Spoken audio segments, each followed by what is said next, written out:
നിങ്ങളല്ലേ എന്നെ ചവിട്ടി തള്ളിയിട്ടത്? അങ്ങനെയാണെങ്കിൽ പറഞ്ഞാൽ ഞാൻ നിങ്ങളോടാണ് ദേഷ്യപ്പെടേണ്ടതും പറയേണ്ടതുമെല്ലാം. പരിഭവം കലർന്ന സ്വരത്തിൽ അവൾ അവനോടായി പറഞ്ഞു. അതൊന്നും ചെയ്യാതെ ഞാനിവിടെ ശാന്തമായിരിക്കുക.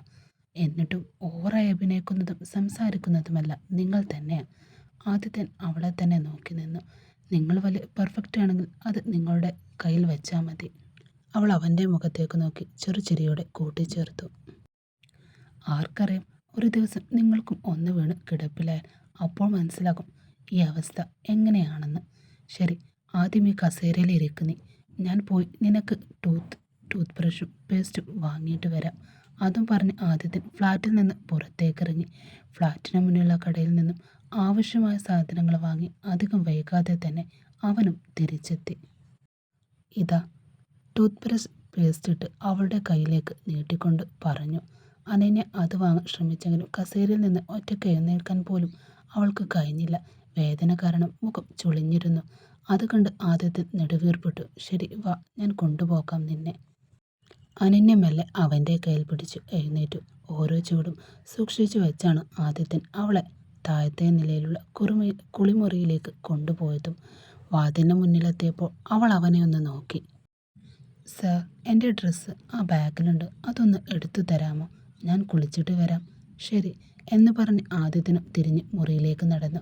അവളുടെ ബാഗ് തുറന്ന് മടക്കി വെച്ചിരുന്ന വസ്ത്രങ്ങളെല്ലാം എടുത്ത് വീണ്ടും കുളിമുറിയുടെ വാതിലിന് മുന്നിലെത്തി അവൻ.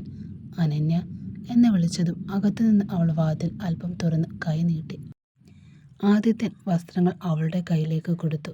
പതിയെ വീയരുത് നീ, കരുതലോടെ പറഞ്ഞവൻ അവൾക്ക് എന്തെങ്കിലും ആവശ്യമുണ്ടാൽ വിളിക്കുമെന്ന് പറഞ്ഞ് കുളിമുറിയിലേക്ക് പുറത്തുനിന്ന് മാറി നിന്നു.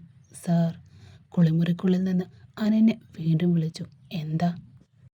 ഇത് മാത്രം തന്നാൽ എങ്ങനെ മതിയാകും? എൻ്റെ ഇന്നർവെയറും ബാഗിലുണ്ട്, അതും ഒന്ന് എടുത്തു തരുമോ?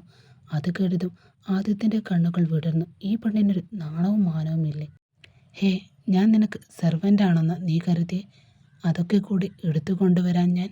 അവൻ അല്പം ദേഷ്യത്തോടെ ചോദിച്ചു. അകത്തുനിന്ന് അനന്യയുടെ മറുപടി ഉടനെ വന്നു. പിന്നെ ഞാനെന്ത് ചെയ്യും? എനിക്ക് ശരിയായി നടക്കാൻ പോലും കഴിയുന്നില്ല. പിന്നെ ഈ അവസ്ഥയിലാക്കിയത് ആരാ?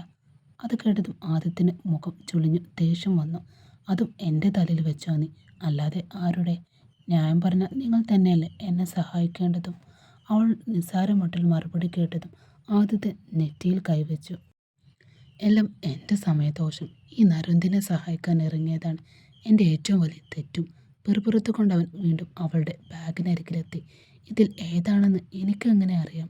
അവൻ സ്വയം പറഞ്ഞുകൊണ്ട് കണ്ണുകൾ മാറ്റിപ്പിടിച്ചാണ് ആവശ്യമായ വസ്ത്രങ്ങൾ എടുത്തത്.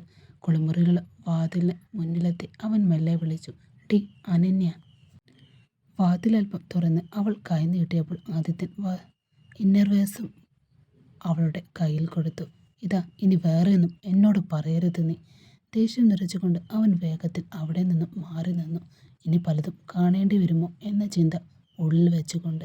അകത്തുനിന്ന് അനന്യയുടെ ചിരി കേട്ടതും അകത്തു കിണിക്കാതെ ഒന്ന് വേഗം പുറത്തേക്ക് ഇറങ്ങടി നീ എന്ന് പറഞ്ഞുകൊണ്ട് ആദ്യത്തെ തലകുലുക്കി ഡൈനിങ് ഹാളിലേക്ക് നടന്നു. ഞാൻ ഇത്ര പെട്ടെന്നൊന്നും കുളിമുറിയിൽ നിന്നും ഇറങ്ങുമെന്ന് നിങ്ങൾ ആഗ്രഹിക്കേണ്ട സാർ. അവൾ വീണ്ടും അവനെ ദേഷ്യം പിടിപ്പിച്ചു കൊണ്ടേയിരുന്നു. ഇനി ഒന്ന് പുറത്തേക്ക് പോകാമോ? എനിക്ക് സമാധാനമായിട്ടൊന്ന് ഡ്രസ്സ് മാറണം. ഇനി അവൾ വല്ല ആവശ്യം വേണ്ടി വന്നാലോ എന്ന് വിചാരിച്ച് അവൻ വീണ്ടും കുളിമുറിയുടെ വാതിൽക്കൽ വന്നു നിന്നു. അപ്പോഴാണ് ബാത്റൂമിൻ്റെ ഉള്ളിൽ നിന്നും അവളുടെ ശബ്ദം അവൻ കേട്ടത്. ഓഹോ, നല്ല ആഗ്രഹം. ആദിത്യൻ അവളെ കളിയാക്കിക്കൊണ്ട് പറഞ്ഞു. അവളുടെ മുഖം കണ്ടാലോ? രാവിലെ മുതൽ എന്നെ കൊണ്ട് ഓടിച്ചിട്ട് ഇപ്പോൾ ലോകസുന്ദരിയാണെന്ന അവളുടെ വിചാരം. അതുപോലെ അവൾ ഉത്തരവിറക്കുന്നത്. അവൻ ദേഷ്യത്തോടെ പറഞ്ഞു. അവൻ ബാത്റൂമിൻ്റെ അടുത്തുനിന്ന് മാറി നിന്നു. അല്പസമയത്തിന് ശേഷം കഷ്ടപ്പെട്ട് ഒരുവിധം കുളി കഴിഞ്ഞ് വസ്ത്രം മാറി അനന്യ കുളിമുറിയിൽ നിന്ന് പുറത്തേക്കിറങ്ങി. നീല നിറത്തുള്ള കോട്ടൺ ചുരിദാർ അവൾക്ക് അതീവ ഭംഗിയായി ഇണങ്ങുന്നുണ്ടായിരുന്നു. നനഞ്ഞ മുടികൾ തോളിലേക്ക് പടർന്നു കിടക്കുമ്പോഴും വെള്ളത്തിൻ്റെ തുള്ളികൾ അവളുടെ മുഖത്ത് അങ്ങെങ്ങും ഉണ്ടായിരുന്നു. അത് കാണാൻ തന്നെ ഒരു പ്രത്യേക തെളിച്ചവും ഉണ്ടായിരുന്നു. ഡൈനിങ് ഹാളിലിരുന്ന ആദ്യത്തിൽ അറിയാതെ അവളെ ഒന്ന് നോക്കി. ഒരു നിമിഷം അവൻ്റെ കണ്ണുകൾ അവളിൽ തന്നെ ഉടക്കി. അവൾ കാണാൻ ദേവത പോലെയുണ്ട്. എന്താ ആദിത്യൻ മുതലാളെ ഇങ്ങനെ നോക്കുന്നേ? അതിന് ആരാടി നിന്നെ നോക്കിയത്? അവനും തിരിച്ചു മറുപടി പറഞ്ഞു. വാ, ഇനി ഭക്ഷണം കഴിക്കാം, ഇല്ലെങ്കിൽ വീണ്ടും തണുത്തു പോകും മഹാറാണി. അവൻ അവളെ കളിയാക്കിക്കൊണ്ട് പറഞ്ഞു. അനിന് ചെറുചിരിയോടെ തലയാട്ടി അവൻ്റെ എതിർവശത്തുള്ള കസേരയിൽ പാതിയെ ഇരുന്നു.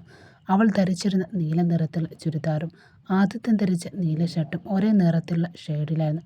അത് യാദൃശ്ചികമായി സംഭവിച്ചതാണെങ്കിലും അത് ശ്രദ്ധിച്ച് ആദിത്യൻ മാത്രമായിരുന്നു. അനന്യ അതൊന്നും ശ്രദ്ധിക്കാതെ മെല്ലെ നടന്ന് ഡൈനിങ് ടേബിളിലേക്ക് വന്നു.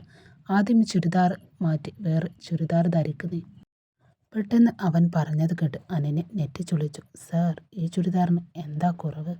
കൈകൾ വിരിച്ചു കാട്ടി അവൾ ചോദിച്ചു. ഇതെടുത്ത് തന്നതും നിങ്ങൾ തന്നെയല്ലേ? അത് ഞാൻ തന്നെയാണ്. ആദ്യത്തെ വാക്കുകൾ പതറിപ്പോയി. എൻ്റെ ഷർട്ടിൻ്റെ കളറുമായി മാച്ച് ആകുന്നുണ്ട് അതിന്. അതെനിക്ക് ഇഷ്ടപ്പെടുന്നില്ല. അവൻ മുഖം തിരിച്ചുകൊണ്ട് പറഞ്ഞു. അത് കേട്ടതും അനന്യ ചിരി കടിച്ചു പിടിച്ചു. അങ്ങനെയാണോ?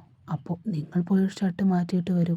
എനിക്കിനി ഡ്രസ്സ് മാറ്റാനൊന്നും വയ്യ എന്ന് പറഞ്ഞുകൊണ്ട് അവൾ മെല്ലെ തൻ്റെ ഇടുപ്പിൽ കൈവച്ച് വേദനയുടെ കസേരയിലേക്കിരുന്നു. കുറച്ചു നേരം കഷ്ടപ്പെട്ടാണെങ്കിലും അനന്യ ഡൈനിങ് ടേബിളിൽ നടന്നെത്തി. അവളെ ശ്രദ്ധിച്ചു കൊണ്ടിരുന്ന ആദിത്യൻ അത് കണ്ടതും പറഞ്ഞുപോയി. അത്യാവശ്യം നടക്കാനൊക്കെ കഴിയുന്നുണ്ടല്ലോ നിനക്കിപ്പോൾ. അവൻ്റെ ശബ്ദത്തിൽ ആ ചെറിയ വിജയഭാവം അനന്യയുടെ ചെവിയിൽ നിന്ന് മറിഞ്ഞില്ല. എന്തൊരു അഹങ്കാരം അയാൾക്ക്. അവൾ മനസ്സിൽ പെറുപെറുത്തു. എന്നെ നോക്കിയിരിക്കുന്ന പാവം കണ്ട നറുന്ത് പെണ്ണ്. അവൻ്റെ മനസ്സിൽ ഒന്ന് ശപിച്ചുകൊണ്ട് ആദ്യത്തെ നിന്നിരുന്ന ഭാഗത്തേക്ക് അവളൊരു നോട്ടം എറിഞ്ഞു. അതേസമയം അവളുടെ നോട്ടം ഒഴിവാക്കിക്കൊണ്ട് ആദിത്യൻ വേഗത്തിൽ മുകളിലെ തൻ്റെ മുറിയിലേക്ക് കയറി. അയാളുടെ ഒരു ഓഞ്ഞ മുഖം കണ്ടില്ല. വലിയ ഡ്രസ്സ് മാച്ചിങ് ആയാൽ എന്തോ വലിയ കാര്യം സംഭവിച്ചതുപോലെ അയാളുടെ സംസാരം. അനന്യ മനസ്സിൽ വിചാരിച്ചു. അനന്യ, നീ ഇത്ര പെട്ടെന്നൊന്നും വിട്ടുകെടുക്കരുത്.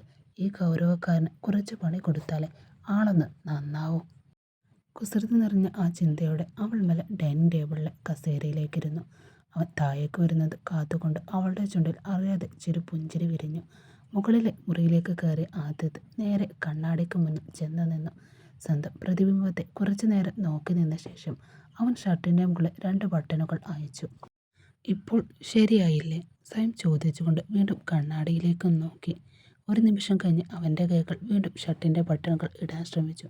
പക്ഷേ എന്തുകൊണ്ടോ അതിനവന് തന്നെ മനസ്സ് വന്നില്ല. അല്പനേരം അങ്ങനെ നിന്ന ശേഷം അവൻ ചെറുചിരിയോടെ തലയിൽ മെല്ലെ തഴുകി. ശരി, വേണ്ട, ഈ ഷർട്ട് തന്നെ മതി. ഞാനെന്തിനാ അവളെ പേടിച്ച് ഇത് മാറ്റുന്നത്? അതും പറഞ്ഞവൻ താഴേക്കിറങ്ങി. ഡൈനിങ് ഹാളിലെത്തിയപ്പോൾ അനന്യ നല്ല വിശപ്പോടെ ഭക്ഷണം കഴിക്കുന്നുണ്ടായിരുന്നു. അവളുടെ അരികിലെത്തി നിന്നുകൊണ്ട് ആദിത്യൻ ചോദിച്ചു. ഞാൻ വരുന്നതുവരെ ഒന്ന് കാത്തിരിക്കാമായിരുന്നില്ലേ നിനക്ക്? അനന്യ വായിലുണ്ടായിരുന്ന ഭക്ഷണം ഇറക്കിയ ശേഷം അവനെ നോക്കി. സാർ, നിങ്ങൾ വിശന്നാൽ നിങ്ങൾക്ക് ഭക്ഷണം കഴിക്കും. എനിക്ക് വിശക്കുന്നത് കൊണ്ട് ഞാനും കഴിക്കുന്നു. ഒരു കുസൃതി ചിരിയോടെ പറഞ്ഞ് അവൾ തുടർന്നു. അതിന് നിങ്ങളുടെ പെർമിഷൻ വേണമെന്നുണ്ടോ? അല്ലെങ്കിൽ പുരുഷനാദ്യം ഭക്ഷണം കഴിച്ചിട്ട് സ്ത്രീ കഴിക്കാവൂ എന്ന വല്ല നിയമം ഇവിടെയുണ്ടോ? അവളുടെ മറുപടി കേട്ട് ആദ്യത്തെ ഒരു നിമിഷം അവളെ നോക്കി നിന്നു. സംസാരത്തിനൊരു കുറവുമില്ല നരുന്ത് പെണ്ണിന് എന്ന് പറഞ്ഞ് പിറുപിറുത്തുകൊണ്ട് അവൻ അവളുടെ എതിർവശത്തുള്ള കസേരയിലേക്കിരുന്നു. എനിക്ക് ആരുടെയും പെർമിഷനൊന്നും വേണ്ട. അത്രയും പറഞ്ഞ് അനന്യ വീണ്ടും ഭക്ഷണം കഴിക്കുന്നതിൽ ശ്രദ്ധ തിരിച്ചു. അവളെ നോക്കിയിരുന്ന ആദ്യത്തെ തലയിൽ മെല്ലെ ഒന്നടിച്ചു. നിന്റെ വായ്ക്ക് ഇപ്പോഴും ഒരു ബ്രേക്കുമില്ലല്ലോടി. പരാതി പറഞ്ഞുകൊണ്ട് അവൻ ചിരിച്ചു. വീട്ടിലെ ഏറ്റവും ഇളയ കുട്ടികൾക്ക് സംസാരിക്കാൻ കുറച്ച് കൂടുതലായിരിക്കുമെന്ന് ഞാൻ കേട്ടിട്ടുണ്ട്. പക്ഷേ ഇപ്പോഴാണ് അതിൻ്റെ ലൈവ് ഡെമോ ഞാൻ ശരിക്കും കാണുന്നത്. അതും പറഞ്ഞവൻ ഫുഡ് പാർസൽ തുറന്ന് കഴിക്കാൻ തുടങ്ങി. അനന്യ വായിലുണ്ടായിരുന്ന ഭക്ഷണം പതിയെ ഇറക്കി ഒരു ഗ്ലാസ് വെള്ളം കുടിച്ചു. പിന്നെ അവനെ നോക്കി ഒരു കുസൃതി ചിരിയോടെ പറഞ്ഞു. സർ, വീട്ടിലെ ഏറ്റവും ഇളയ കുട്ടികളാണ് കൂടുതൽ സംസാരിക്കുന്നതെന്ന് ഞാനും കേട്ടിട്ടുണ്ട്. അത് ഒരു നിമിഷം നിർത്തി അവൾ വീണ്ടും തുടർന്നു. പക്ഷെ വീട്ടിലെ മൂത്ത പയ്യനായിട്ട് ഇത്രയും ഓവർ സീൻ കാണിക്കുന്ന ആളെ ഞാൻ ആദ്യമായി കാണുന്നത് തന്നെ. അവളുടെ മറുപടി കേട്ട് ആദിത്യൻ കഴിച്ചു കൊണ്ടിരുന്ന ഭക്ഷണം നിർത്തി അവളെ തുറിച്ചു നോക്കി. നീ എന്നെ കളിയാക്കുകയാണോടി? അല്ല സർ, ചിരി അടക്കാൻ ശ്രമിച്ചുകൊണ്ട് അനന്യ തലയാട്ടിക്കൊണ്ട് പറഞ്ഞു. ഞാൻ കണ്ട സത്യം പറഞ്ഞതാ. അവളുടെ ആ മറുപടി കേട്ടതും ആദ്യത്തെ നിസ്സഹായായി തലകുലുക്കി. ഈ പെണ്ണിനോട് സംസാരിച്ചാൽ ജയിക്കാനൊന്നും പറ്റത്തില്ല എന്ന് പെറുപെറുത്തുകൊണ്ടവൻ ഭക്ഷണം കഴിക്കാൻ തുടങ്ങി. ആ ശങ്കരൻ നായരെ ഒന്ന് കാണണം. ഇപ്പോൾ എന്തിനാ അയാളെക്കുറിച്ച് സംസാരിക്കുന്നത്? ഭക്ഷണം കഴിച്ചുകൊണ്ടിരുന്ന അനന്യ പെട്ടെന്ന് ചോദിച്ചു. ആ ചതിക്കാരൻ കാരണം ഞാനിപ്പോൾ ഈ അവസ്ഥയിൽ കിടക്കുന്നത്. അവളുടെ ശബ്ദത്തിൽ ഇപ്പോഴും ദേഷ്യമുണ്ടായിരുന്നു. ആദിത്യൻ സ്പൂൺ താഴെ വെച്ച് അവളെ നോക്കി. സർ, അനന്യ ശാന്തമായി സംസാരിച്ചു. നിങ്ങളെന്തിനാ ആ അമ്മാവനെ ചതിക്കാരൻ എന്ന് കരുതുന്നത്? ആദിത്യൻ അത് കേട്ടതും ഒന്നും മിണ്ടിയില്ല. നിങ്ങളുടെ അനിയൻ എൻ്റെ ചേച്ചിയെ സ്നേഹിച്ചു. എൻ്റെ ചേച്ചി നിങ്ങളുടെ അനിയനെ തന്നെയാണ് സ്നേഹിച്ചതും. അവൾ പറഞ്ഞ ഓരോ വാക്കും ശ്രദ്ധയോടെ കേട്ടിരുന്നു അവൻ. ഒരു നിമിഷം ചിന്തിച്ചു നോക്ക്. അവർ രണ്ടുപേരും അവരുടെ സ്നേഹം മറച്ചു വെച്ചിരുന്നെങ്കിൽ നിങ്ങൾ എൻ്റെ ചേച്ചിയെ കഴുത്തിൽ താലി കെട്ടിയേനെ. അവൾ ഒരു നിമിഷം നിർത്തി. അതിനുശേഷം ആ സത്യം പുറത്തു വന്നാൽ എന്താകുമായിരുന്നു? ആദിത്യൻ്റെ മുഖം ഗൗരവമായി. നിങ്ങളുടെ ജീവിതം എൻ്റെ ചേച്ചിയുടെ ജീവിതം ഒരുപോലെ നരകമായേനെ. അനിൻ്റെ ശബ്ദം മൃദുവായിരുന്നു. അങ്ങനെ നോക്കിയാൽ അവർ രണ്ടുപേരും സ്വന്തം ഇഷ്ടത്തിന് വേണ്ടി മാത്രമല്ല, നിങ്ങളുടെയും ജീവിതം തകരാതിരിക്കാനാണ് ആ തീരുമാനം എടുത്തത് തന്നെ. അവൾ അവൻ്റെ കണ്ണുകളിലേക്ക് നോക്കി. അതുകൊണ്ട് അവരെ ചതിക്കാരെന്ന് വിളിക്കുന്നതിനേക്കാൾ സാഹചര്യത്തിൽ പെട്ടുപോയ മനുഷ്യനെന്ന് പറയുന്നതാവും ശരി. ആദിത്യൻ മിണ്ടാതെ അവളെ നോക്കിയിരുന്നു. അവളുടെ വാക്കുകൾ അവൻ്റെ മനസ്സിൽ പതിയെ ഇടം പിടിക്കാൻ തുടങ്ങി. അത് തന്നെയാണ് സത്യം. അനന്യ ശാന്തമായി തുടർന്നു. എൻ്റെ ചേച്ചി ഒളിച്ചോടെന്ന് അറിഞ്ഞ ഉടനെ നിങ്ങൾ ഈ വിവാഹം വേണ്ടെന്ന് പറഞ്ഞ് മാറി നിന്നിരുന്നെങ്കിൽ ഒരു കുഴപ്പവും ഉണ്ടാകുമായിരുന്നില്ല. ആദിത്യൻ കയ്യിൽ നിശ്ചലമായി. പക്ഷേ അമ്മയും അച്ഛനും നിർബന്ധിക്കുന്നു എന്ന് പറഞ്ഞ് എന്തിനാ എൻ്റെ കഴുത്തിൽ താലി കെട്ടിയത്? ആ ചോദ്യം അവൻ്റെ മനസ്സിൽ ആഴത്തിൽ തട്ടി. ഇപ്പോൾ നോക്ക്, രണ്ടുപേരും ജീവിതം പാതി വഴിക്ക് നിൽക്കുന്നത് പോലെയായില്ലേ?